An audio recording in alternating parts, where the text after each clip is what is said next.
मुसलमान जमादारावर स्वामींचा कृपाहस्त.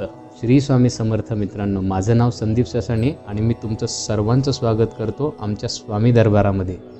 मित्रांनो, स्वामींनी घडवलेल्या खऱ्याखुऱ्या लीला, स्वामींचे भक्तांना आलेले अनुभव आणि इतरही स्वामींबाबतच्या सकारात्मक चर्चा आम्ही येथे करत असतो. हे सर्व न चुकता ऐकण्यासाठी तुम्ही लगेचच चॅनलला सबस्क्राईब करा. चला तर मित्रांनो, ऐकायला एक नवीन कथा, स्वामींचा मुसलमान जमादारावर कृपाहस्त. त्या मैदर्गी गावात स्वामींचा आणखी एक मुसलमान परमभक्त होता. तो सरकारी नोकरीत जमादाराचे काम करी. तुरुंगात जे कैदी असायचे त्यांच्यावर देखरेख ठेवण्याचे काम त्याच्याकडे होते. या मुसलमान जमादाराची स्वामींवर विलक्षण श्रद्धा आणि निष्ठा होती. स्वामींचे अखंड नाम घेत निष्काम कर्मयोगाचे आचरण करीत तो स्वामींच्या जास्तीत जास्त स्मरणात असायचा. त्याचे हे स्वामीप्रेम त्याच्या घरच्यांना अजिबात आवडत नसे. म्हणून हा आपला जास्त वेळ कामाच्या ठिकाणी राहून घालवीत असे. कामावर असताना तो सतत स्वामींचे स्मरण देखील करीत असे. असेच एकदा संध्याकाळी त्याचे मन स्वामी स्मरणात गुंतले असताना तो कैद्यांना परत तुरुंगात आणीत होता. इतक्यात एक कैदी त्या जमादाराची नजर चुकून सटकला आणि तुरुंगाच्या बाजूला खंदकात लपून बसला. रात्रीचा फायदा घेऊन तो पळून जाण्याचा विचार करीत होता. तुरुंगात आल्यावर जेव्हा त्याने कैदी मोजले तेव्हा त्याच्या लक्षात आले की एक कैदी कमी आहे. जमादार मनातून खूप घाबरला, कारण इतकी वर्ष इतमामाने काम करून आता या वयात हा ठपका आपल्यावर पडला असता आणि त्याला लवकरच मिळणारे पेन्शनही मिळाले नसते. शिवाय कडक शिक्षा देखील भोगावी लागली असती. आपल्याकडून काम कुचारपणा झाल्यामुळे फार दुःखी झाला. जमादार स्वामींची प्रार्थना करू लागला. हात जोडून त्याने आगतिकतेने स्वामींना हाक मारली. स्वामी, एक कैदी पळून गेला आहे.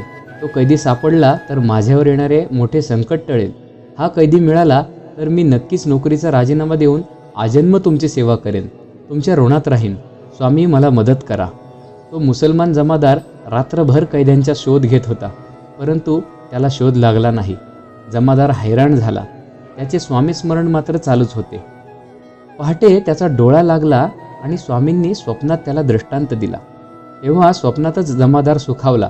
इतक्याच एक स्वार त्या जमादारापाशी आला आणि जमादाराला उठवत म्हणाला, हा घे कैदी, इथेच खंदकात लपला होता. जमादाराला परमानंद झाला.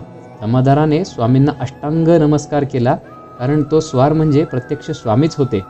स्वामींनी आपल्या परमभक्ताचे अशा पद्धतीने रक्षण केले. तो मुसलमान जमादार मामलेदाराकडे गेला आणि आदल्या रात्री झालेली हकीकत सांगून त्याने आपल्या नोकरीचा ठरल्याप्रमाणे राजीनामा दिला. मामलेदाराला हे सर्व ऐकून आश्चर्य वाटले. त्यानंतर तो मामलेदाराला घेऊन त्या कैद्याकडे गेला. तो कैदी म्हणाला, मी खंदकात लपलो होतो. काळोखाचा फायदा घेऊन पळून जाण्याचा माझा विचार देखील होता, परंतु तितक्यात एक घोडेस्वार तेथे आला आणि मी जिथे लपलो होतो तिथेच घिरट्या घालत होता. त्याच्या डोळ्यात जरब होती. तो माझ्याकडे रोखून बघत होता. त्यावेळी माझ्या लक्षात आले, तो स्वार अत्यंत तेजस्वी होता. त्याच्या भोवती प्रकाश पडलेला होता, त्यामुळे मला पळून जाता येईना. पहाटे त्याने मला तीक्ष्ण अशा आवाजात हाक मारली. तेव्हा मी घाबरून गेलो आणि त्या खंदकाच्या बाहेर आलो. त्याने मला ओढत ओढत या जमादारापुढे उभे केले आणि तो स्वार अदृश्य झाला. मामलेदाराच्या लक्षात आले की स्वामीनिष्ठ मुसलमान जमादाराच्या रक्षणाकरिता स्वतः स्वामी अक्कलकोटाहून मैदरगिरीला आले होते. मामलेदाराने जमादाराला नमस्कार केला आणि लगेच त्याचा राजीनामा मंजूर केला. पुढे त्या जमादाराने प्रपंचाचा त्याग करून श्री स्वामी सेवेत स्वतःला वाहून घेतले. जमादार अक्कलकोट येथे आल्यावर श्री स्वामींनी चोळप्पाला सांगितले, चोळ्या, या जमादाराला दररोज 3 वेळा जेवण देत जा. ठरल्याप्रमाणे चोळप्पा हा त्याला जेवण देऊ लागला. पण 8 दिवस त्याने स्वामींची आज्ञा पाळली.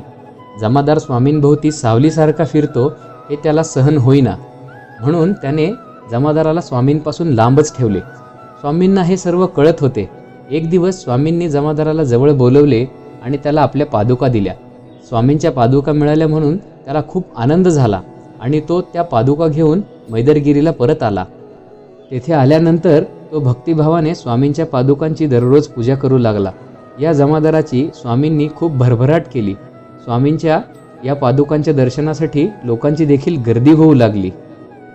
मित्रांनो, या कथेचा उर्वरित भाग आम्ही तुम्हाला आमच्या पुढच्या व्हिडिओमध्ये नक्कीच ऐकवू. तोपर्यंत चॅनलला सबस्क्राईब करा आणि आमचे इतर स्वामी अनुभव ऐकायला विसरू नका.